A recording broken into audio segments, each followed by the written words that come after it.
Weekend day আউটিংয়ে ঘুরে এলাম কলকাতা থেকে মাত্র ১.৫ ঘন্টার দূরত্বে ইটাচুনা রাজবাড়িতে। রাজবাড়ির তরফ থেকে পেলাম সাদর আপ্যায়ন। সারাদিন ধরে ঘুরে ঘুরে দেখলাম রাজবাড়ির ঐতিহ্য। ১৭৬৬ সালে এই রাজবাড়িটি স্থাপিত হলেও রাজপরিবারের বর্তমান বংশধরেরা খুব সুন্দরভাবে রাজবাড়িটি রেনোভেট করে মেইনটেন করেছে এবং এখানে ট্যুরিস্টদের থাকার বন্দোবস্তও করেছেন। এখানে এলে রাজবাড়ির মধ্যেও থাকা যায়, আবার প্রকৃতির মধ্যে মাড হাউসেও থাকা যায়।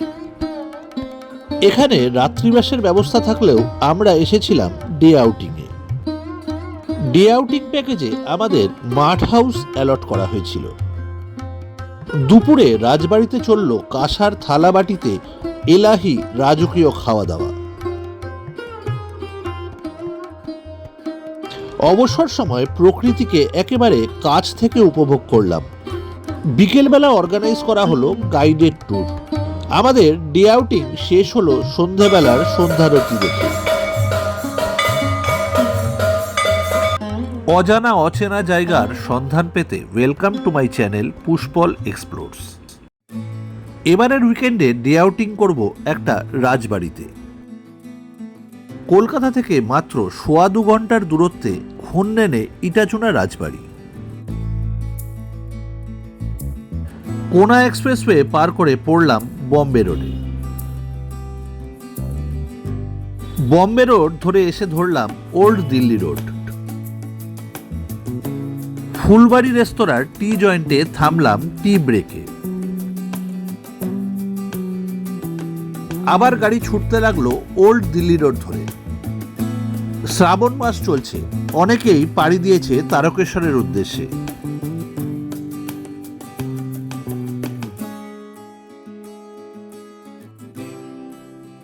ওল্ড দিল্লি রোড পার করে ধরলাম জিটি রোড। জিটি রোড ধরে কিছুটা এগিয়ে ধরলাম খন্নান স্টেশন রোড। আমরা পেরোচ্ছি খন্নান রেলওয়ে স্টেশন। এক পশলা বৃষ্টিও হয়ে গেল। এই জায়গাটা বেশ কনজেস্টেড। স্টেশন পেরিয়ে কিছুটা এগোতেই পৌঁছে গেলাম খন্নান রাজবাড়ির গেটে। আগে থেকে বুকিং থাকায় মূল ফটক খুলে দেওয়া হলো এবং রাজবাড়ির একেবারে গেটের সামনে আমরা নামলাম। কি অপূর্ব সুন্দর ওয়েল মেইনটেইনড এই রাজবাড়ি।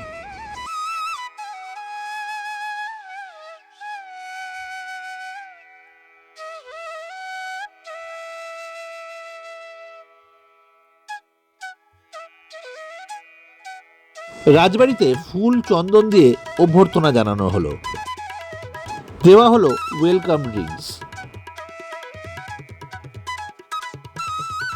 মূল ফটকটি কি সুন্দর কুলো এবং পাখা দিয়ে সাজানো।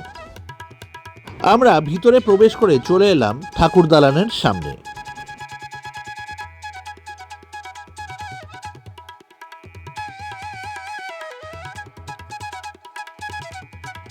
এই ঠাকুর দালানে সন্ধ্যাবেলা সন্ধ্যারতি হবে।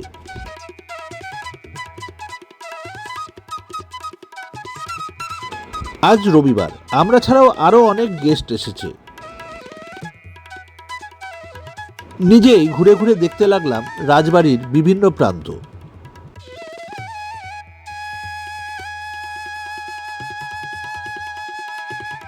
ঠাকুর মণ্ডপে ঝুলছে ঝাড়বাতি।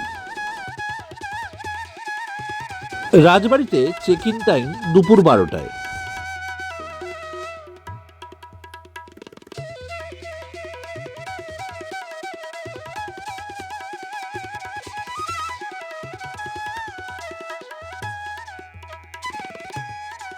আমরা ১১ জনের গ্রুপ এসেছি ডে আউটিংয়ে।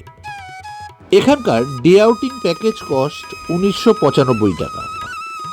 ডে আউটিংয়ে মিনিমাম ৪ জনকে আসতে হবে। আমরা যেহেতু ১১ জন ডে আউটিংয়ে এসেছি, তাই আমাদের ৩টে মাড হাউস অ্যালট করা হয়েছে।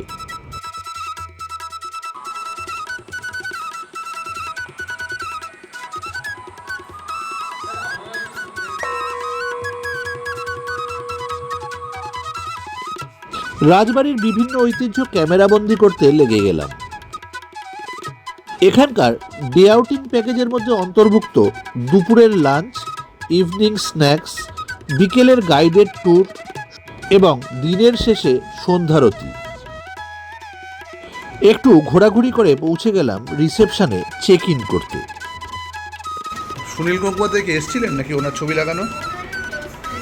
ও আচ্ছা আচ্ছা।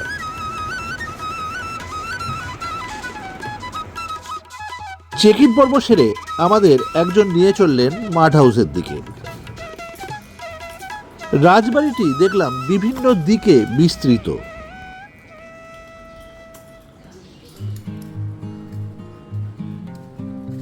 ফুল বুকিং আছে মনে হচ্ছে। রাজবাড়ির এই দিকটা খুব সুন্দর গাছপালা দিয়ে সাজানো। আমরা গাছপালার মধ্যে দিয়ে এগোতে লাগলাম। পথে পড়ল বেশ কয়েকটি পাখির খাঁচা।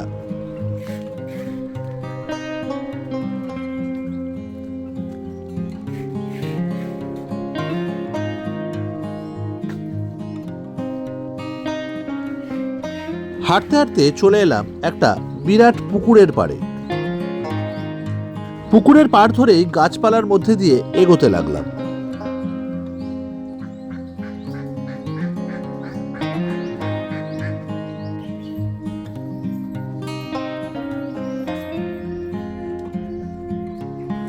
কি সুন্দর এই জায়গাটা!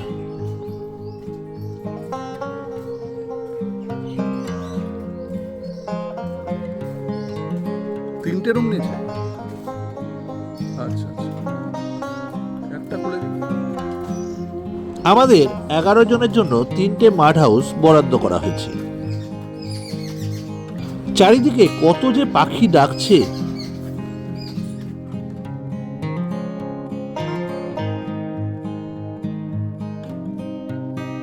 বাহ, ভারী সুন্দর মাড হাউসটা। একটা মাটির কলসিও দেখছি রাখা আছে।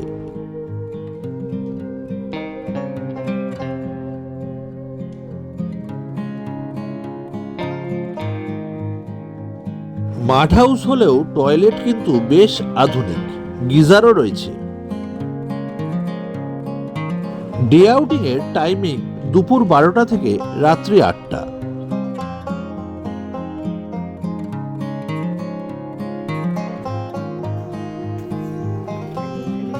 পাখি ঘুরে বেড়াচ্ছে,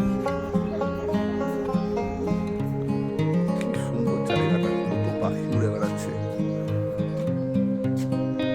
মাড হাউস।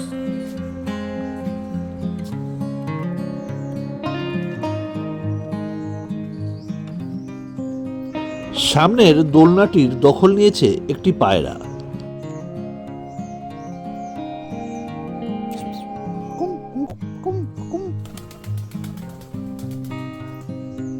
ও এখানটা আসো, কি সুন্দর।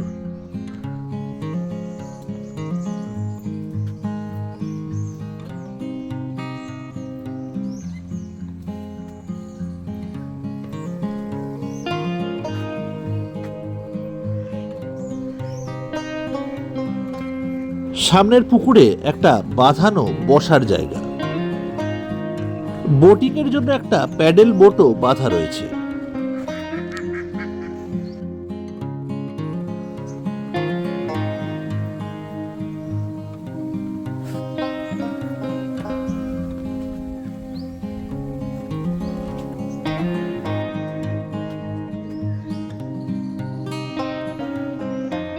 পায়রাটা উড়ে যাওয়ায় দোলনাটা এখন ফাঁকা, একটু বসে পড়লাম।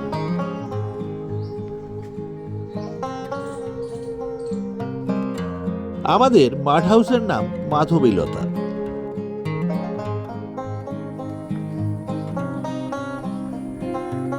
লাঞ্চের টাইম হয়েছে, প্রাকৃতিক পরিবেশ ছেড়ে রওনা দিলাম রাজবাড়ির দিকে।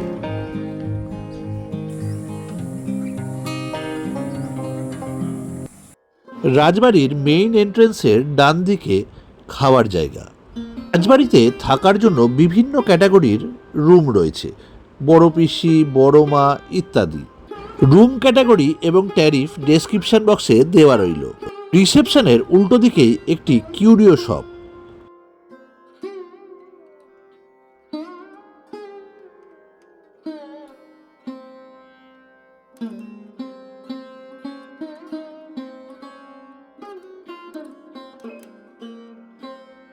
আমরা ঢুকে পড়লাম বিশাল ডাইনিং হলে।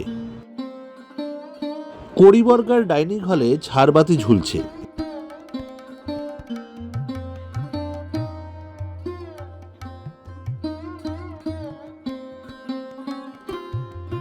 কাঁসার বাসনে পরিবেশন করা হলো রাজকীয় লাঞ্চ। কাঁসার থালার ওপর কাঁসার বাটিতে নানান পদ সাজানো।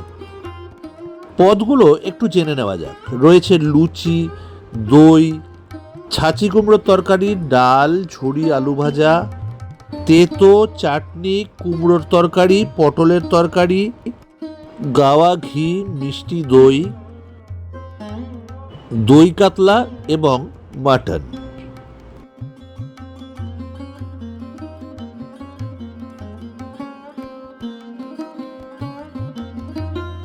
জমিয়ে উপভোগ করছি রাজকীয় খানা। শেষ পাতে পাঁপড়, সবশেষে পরিবেশন করা হলো পান।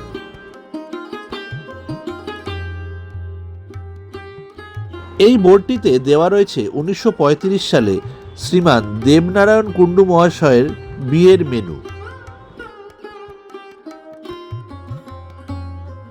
দুপুরের আকাশ একেবারে আলোয় ঝলমল করছে। একটু বিশ্রাম নিতে রওনা দিলাম মাড হাউসের দিকে।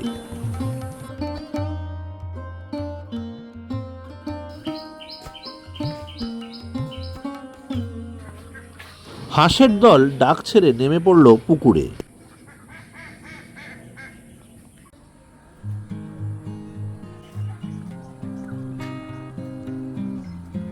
মাড হাউসের আশপাশের প্রকৃতিটা এত সুন্দর যে ব্যাখ্যা করতে পারবো না। আমাদের আরো একটি মাড হাউসের নাম ঝুমকলতা।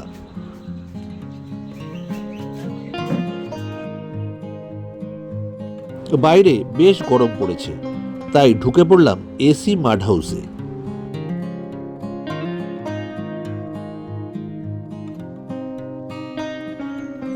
বাইরের প্রকৃতি আমাকে দারুণভাবে টানছে, তাই বেশিক্ষণ ঘরে না থেকে আবার বেরিয়ে পড়লাম বাইরে।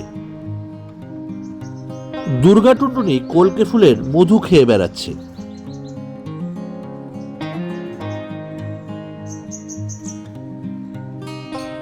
বারান্দায় বসে পাখিদের আনাগোনা দেখতে লাগলাম।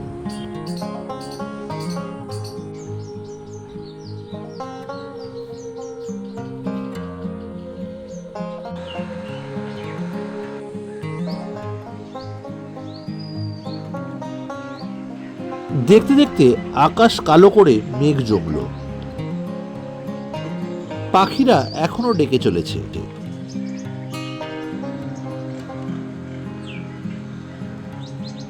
প্রজাপতি ফুলে ফুলে মধু খেয়ে বেড়াচ্ছে।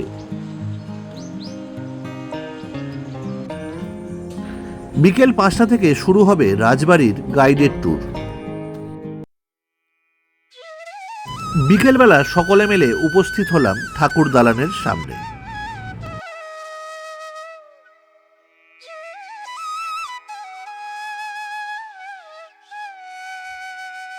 রাজ পরিবারেরই এক সদস্য ব্যাখ্যা করলো এখানকার ইতিহাস। ইনি আমাদের ঘুরে দেখাবেন পুরো রাজবাড়ি। রাজ পরিবারের আদি পুরুষরা ছিলেন বর্গী। তারা এখানে মাঝে মধ্যেই হানা দিতেন। তাদের পদবি ছিল কুন্দন। পরবর্তীকালে এখানে তারা বসবাস করেন এবং এই রাজবাড়ি সৃষ্টি করেন। তারা বৈষ্ণব ধর্ম গ্রহণ করেন এবং তাদের পদবি পরিবর্তন করে হয়ে যায় কুণ্ডু।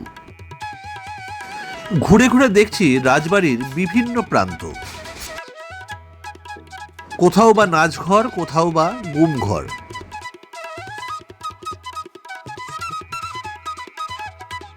এক প্রান্তে নাচ শেখানো হচ্ছে কচিকাচাদের। পড়ে রয়েছে পুরনো দিনের ঢেকি। এই পুকুর ঘাটে নাকি রাজ পরিবারের মহিলারা স্নান করতেন। সন্ধে হতেই ঠাকুর দালানে আলো জ্বলে উঠল। রাধা গোবিন্দের দুই প্রান্তে রয়েছে কৃষ্ণের 10 অবতার, আরেক প্রান্তে গোপাল। যথাসময়ে শুরু হলো সন্ধ্যারতি।